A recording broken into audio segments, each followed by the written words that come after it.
What we're going to go over now is some variations off of yellow belts and jiu-jitsu follow-ups you can properly practice in group class, or you can add to the techniques themselves. The first one is off of Chinese sword, which is for a right punch. As your opponent throws your right punch at you, the technique stops here, and you can go all the way through. What we're going to do is we're going to stop, and then we're going to try to grab the arm. We're going to come in and try to grab as we chop, grabbing the head, doing a head turn, taking it to the ground, and dropping the knee onto the body. Once again, try to use a windmill guard block. Chop the neck, grab it, spin it in and under, and then drop the knee onto the body. It's one possible follow-up. On the V variation, this time what we're going to do is we're going to show a little Kenpo follow-up instead of using a wrist lock or something. Right punch, back fist. From here, you're going to follow through with the back fist, inverted punch, hammer fist to the head. Again, throws his right punch. 1, 2, 3, 4. Those are Chinese swords, A and B. A, you're going to use a head turn drop throw, and B, you're going to use your back fist, inverted hammer fist routine to the body.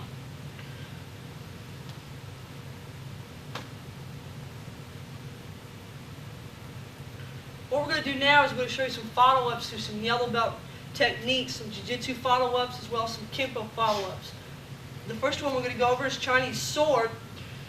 The original Chinese sword is you're going to block as he throws a right punch, and then you chop on through. Now from here, if you wanted to do some Kenpo stuff, you can hit him several different times. But what we're going to do is we're going to use a head turn. As he throws a right punch, we're going to grab using our windmill block, chopping through to the neck, not through the neck, and then we're going to grab it. We're going to adjust our left foot back slightly as we twist him under, keeping the hand up high, and take him to the ground as we drop the knee onto the rib cage of your opponent. Again, your opponent throws a right punch, block, grab, chop. Grab the head, adjust back slightly, keep the hand up high, and drop the knee onto the body. Do it from this angle over here. Throws his right punch. 1, 2, chop. Grab the head, adjust left back, spin it out, and drop the body. Drop the knee onto the body. One more time. 1, 2, chop. Hook the head, step back, spin it under, and drop the knee onto the body. The B variation, this time it's going to be more of a Kenpo style. If your opponent throws the right punch, you normally stop with your back fist. This time we're going to go through with the back fist, come back in with your inverted hammer fist to the head. Again, 1, 2, 3, 4. From this angle here, as your opponent throws his punch, 1, 2, 3, 4 into the face. One last time. Block, back fist to temple, inverted punch to solar plex, hammer fist to the face. Those are some possible follow-ups to Chinese sword.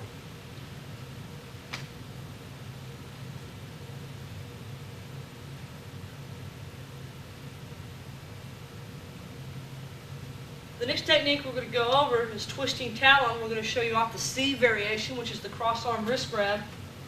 The first one, as your opponent grabs, as the technique calls for, you're going to grab the wrist, come to the outside, chop, grab the top of the wrist this time, and take them straight down to the ground. Again, opponent grabs here, come out, grab the wrist, straight down to the ground. From this angle here, opponent grabs, come over the top, and then down. And from here you can add a knee strike or an elbow strike. One last time.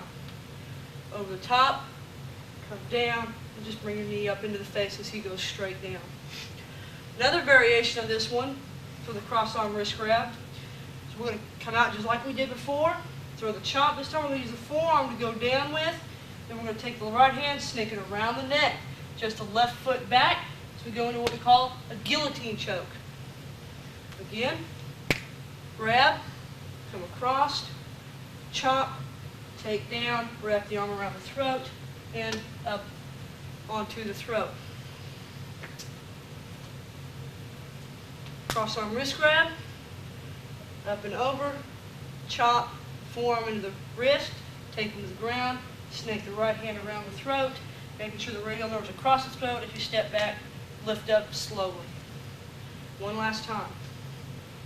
Grab, here, chop, forearm, come across, and lift up. Those are some possible solutions to twisting Talon C.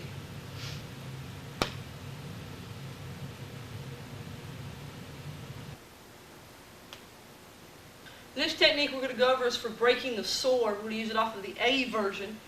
When your opponent grabs your hand, or does a shake your hand, or it will work for wrist, instead of just spinning around and breaking, what you're going to do is you come in and you're going to grab the wrist itself. Try to get him off balance. You're going to step in and under and get him up on his toes. Now from here you can step forward with your right foot, push him forward, and jerk him back.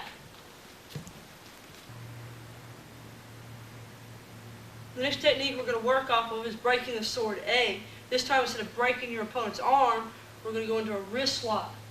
If your opponent goes to shake your hand or grab you, she goes to punch, we're going to bring it up just so he can't punch you.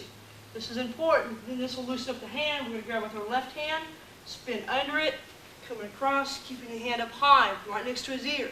You're going to step forward and then whip back. This should put your opponent on his face if he's not trained into rolling out. Again, if your opponent shakes his hand, he goes to punch, bring it up, protect that punch, then spin around, bring that hand up high. Step forward with your left, whipping forward, then back really quick. A couple times from this direction over here. If your opponent shakes your hand, block that punch, come up underneath it, bring it high. From here, you're going to step forward with your left and pull it straight back after you whip it forward. One last time. Handshake, bring it up, come back in and under. Here, step forward left, and then jerk back real quick, right.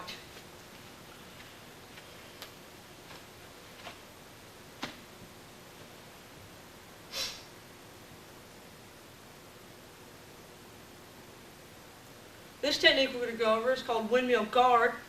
This is for a right punch where you do a parry trap grab. From here, instead of just throwing a wheel kick, we're going to go into a figure 4 lock. If your opponent throws the right punch, 1, 2. You can go ahead and throw the wheel kick in there if you want. Throw a right punch or a left punch across the face. Open the hand up, reach hand into the crook of the elbow to get him to roll that hand over. Grab your own hand, step back, take him down for a figure 4 lock. Again, opponent throws a right punch, 1, 2, wheel kick, punch across the face, open the hand up, reach hand into the crook of the elbow, take your left hand, slide it underneath your right, grabbing your wrist, step back left, take him down. From here you just pull up until he slaps. From this angle over here, throws his punch, 1, 2, wheel kick, punch across the jaw, open the hand up, right into the crook of the elbow to get him to bend that arm. Step back left, using the arm as leverage. One last time on this variation. Punch, windmill block, kick, punch across the jaw, bridge hand into the crook of the elbow, figure 4 lock, step back, take down.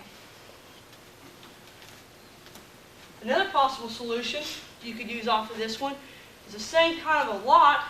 Throws his right punch here, punch here. This time you're going to get him real close to the body. Get into a hip throw. Throw him over your hip with the figure 4 lock. Again. 1, 2. There again, if you want, you can add the wheel kick to it and the punch here. But this time you're going to adjust into the body, getting your hip up against his, throwing him over the hip. A couple times from this direction. Punch, wheel kick, cross the jaw punch, reach hand, adjust that foot in, hip throw over the body. One last time on this variation. 1, 2, kick, punch, grab, adjust, hip throw over the body. Last and final variation. Same type of a block. 1, 2, wheel kick, punch. This time you want to get in close and get the leverage on your chest. Let's go across this way. Because from here, as you punch, you want to get this right across your chest. Then you just pull back until he slaps. You're applying pressure to the throat and elbow. Again, 1, 2, throw the wheel kick in there if you want. Punch across the jaw, getting in close. And on the street, you kick the leg out in order to break the arm. But practice it in your school, just don't bother with it. Peel back. Try one time from this direction. Punches, kick, across the body, and back. Those are 3 possible variations for windmill guard.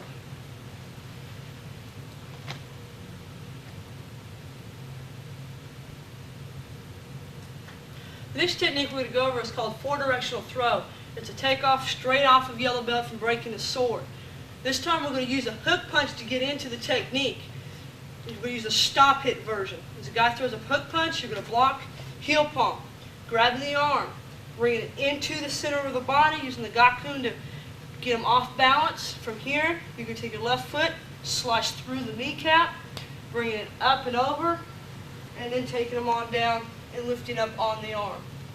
Once again, block, heel palm, bring the hand into the center line, slice through the knee, bring that elbow up to keep pressure on, pivot over the head, take them down to the ground. On the opponent throws a right hook punch, block, heel palm, grab, bring them in, using that gakun onto them, get them off balance. Slice them through the knee or the thigh, up and over, and take down. Again from this angle, throws his hook punch, knife edge to the arm, heel palm to the jaw. Come up and down, using the gakun on the radial nerve, getting them off balance, slicing through the knee, get that elbow up, and taking them down, planting the knee on the rib cage.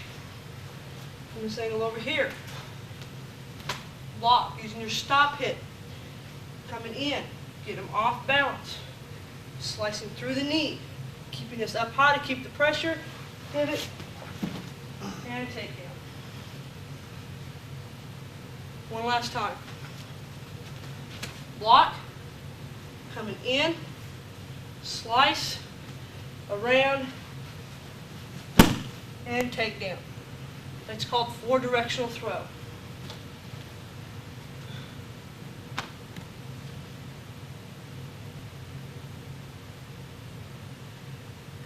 The next technique we're going to go over is called leg pull. On this one, you've got a bear hug from behind. What you're going to do is you start to step out and back. You're going to hammer fist the groin and soften him up a little bit. Sit on his knee. As you lock that knee out, you're going to grab down around Achilles' heel, pull up, pull him off balance and onto his back, and then back kicking straight into the groin. Again, you're going to step out and back, hammer fist the groin, sit on the knee, pull up, back kicking your opponent into the groin. On your opponent, as your opponent grabs you, step out, hammer fist. Make sure you don't step out, you step back. Sit on that knee and lock it out. Grab the leg, pull them up and back kick the groin. Once again, opponent grabs, hammer fist as you step back, sit on the knee. Grab the leg, pull up and back kick the knee or the groin. Opponent grabs, step out, hammer fist, sit on the knee, get him to lock it out. Grab the Achilles heel, pull up, back kick the groin. One last time. From here, step out, hammer fist, sit on the knee, grab the Achilles heel, pull it out from under him, and back kick the groin. It's called leg pull.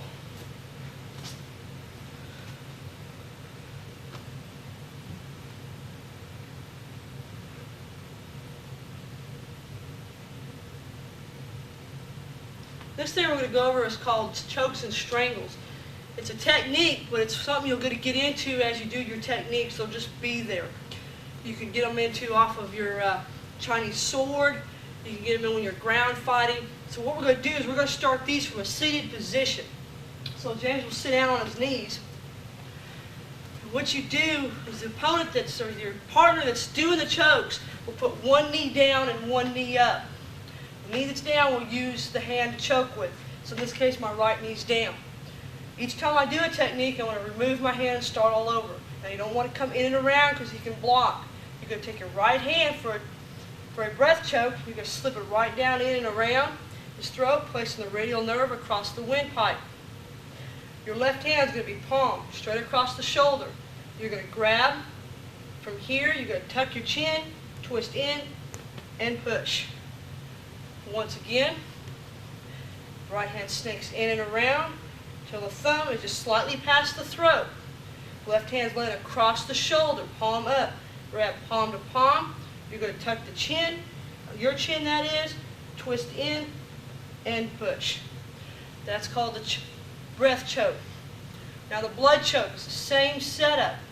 This time you're going to snake in and around, bring that thumb just so it's barely past the neck. So the radial nerve and the thumb pressure is right on the artery on the side of the neck. You're going to grab the same way and twist and turn the same exact way. You want to use this type of motion here. Once again on the blood choke, coming in and around, bring the hand all the way around to the thumb slightly past the neck. Left hand's on the shoulder, press it in and turn it. That's your blood choke. Your next one's called a scissor choke. This time you're going to snake in and around, grabbing onto the gi as high up as you can get. So the crook of this wrist is inside of his neck. And from here, you're going to lay your left hand on the shoulder, come all the way across, and pull on the gi as you pull on your bicep. One more time, you're going to come in, snake all the way around, grabbing that gi, place this hand across the body, all the way on the back of the neck, pull in on the gi, and down on the left hand. That's your scissor choke. Your next one's called a python choke. Left hand will lay right across the shoulder, just slightly past the elbow. Your right hand will snake in and around, grabbing your own bicep. Left hand comes up and over to the top of the crown of the head. You're going to press down and do the same type of action, twisting and pushing. One more time, the hand lays across the shoulder, hand snakes in and around, grabbing your own bicep, come across, grab the crown of the head, press down, and turn on your right wrist. Last one's called a half Nelson. This time the hand's going to snake around, grabbing up high on the collar again. Your left hand's going to come in high on the elbow here, get them up in, get them on the crown again. You're going to press down on the head as you turn on the collar of your opponent here. One more time. Hand snakes in, comes up high onto the gi. Your left hand comes in high on the arm. Do it on the crown of his head. Turn and press. And those are your chokes and strangles of A through E.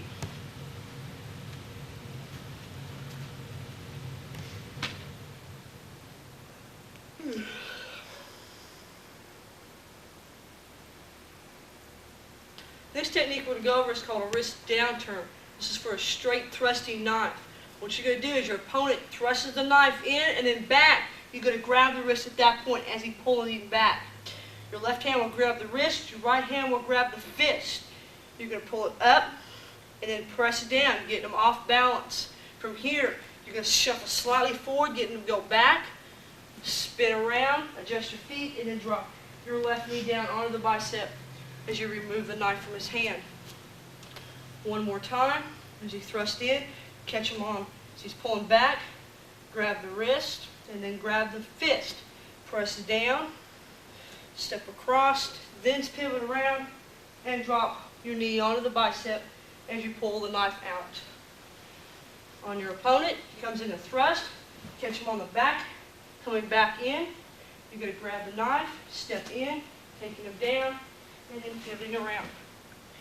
Drop your knee on the bicep, and then remove the knife and just apply it to him.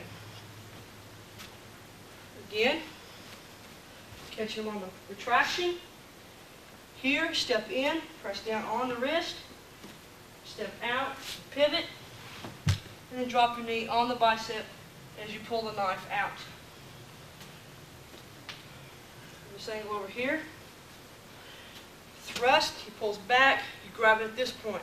Come up and grab the fist. Step in as you press down, pushing him back and off balance, pivoting around, dropping your left knee on the bicep as you remove the knife from your opponent's arm. One more time. You thrust, catching on the rebound. Come up, step in as you drop, pivot around, placing the knee on the bicep and removing the knife. That's called a wrist down turn action.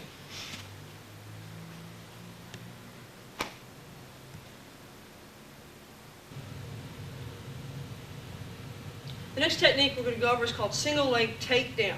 I'm just going to go immediately into using it on an opponent. It's going to be kind of hard to show you in the air. If your opponent throws a right hook, you're going to step in with your right foot, do a double blades to the arm, headbutt. Followed by here, elbow the chin, push him off balance. From here, your left foot steps in and behind your opponent's leg, take him down, drop your right knee into the groin, and punch in the face. Again, as he throws his hook punch, headbutt, block, elbow, push, step behind your opponent, sweep the leg as you take him down.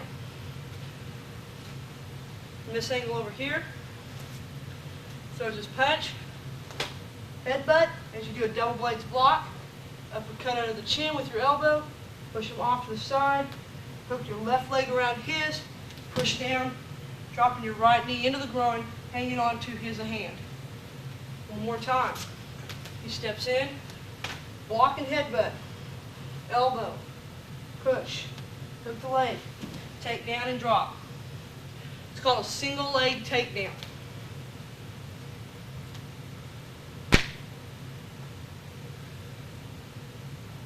Bad.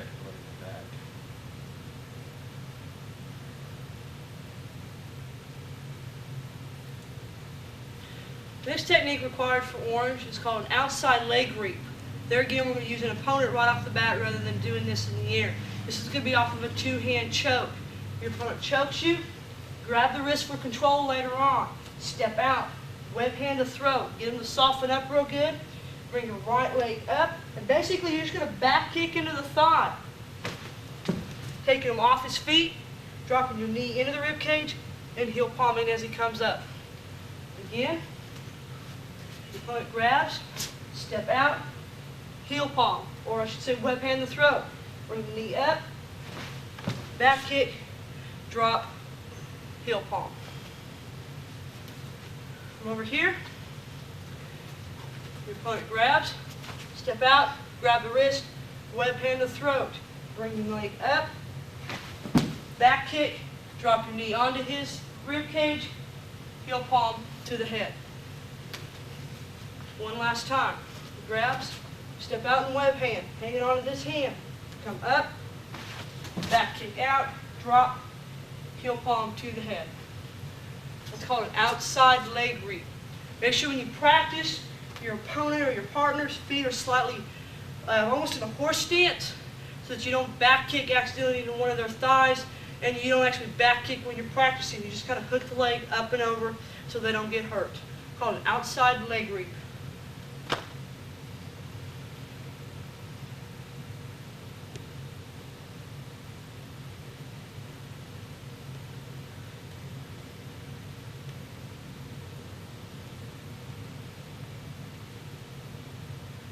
I lost my focus. Let me start over.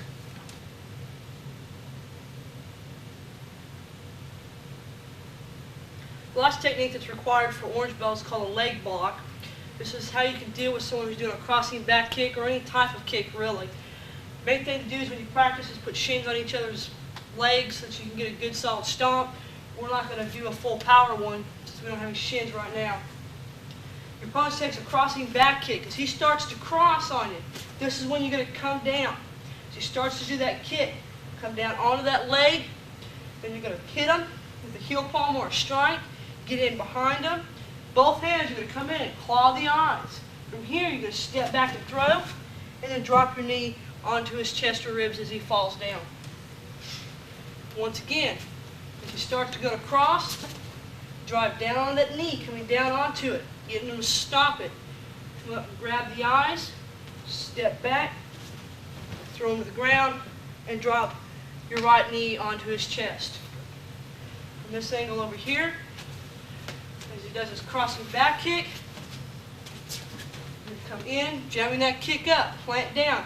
From this point, you're going to heel palm or strike. Get him to look the other way so he can't see what you're doing. Come up and claw the eyes. From here, you're going to hang on to him, step back, throw, and drop your right knee into the body. One last time. Comes in the kick, drive down and block it. Hit him, claw the eyes, digging into the eyes, using them as a leverage to throw. It's called a rear lever throw. Throw them down, drop your knee onto the body. So you're going to use a rear lever throw for the actual throwing part, and you're going to use it off of a crossing back kick.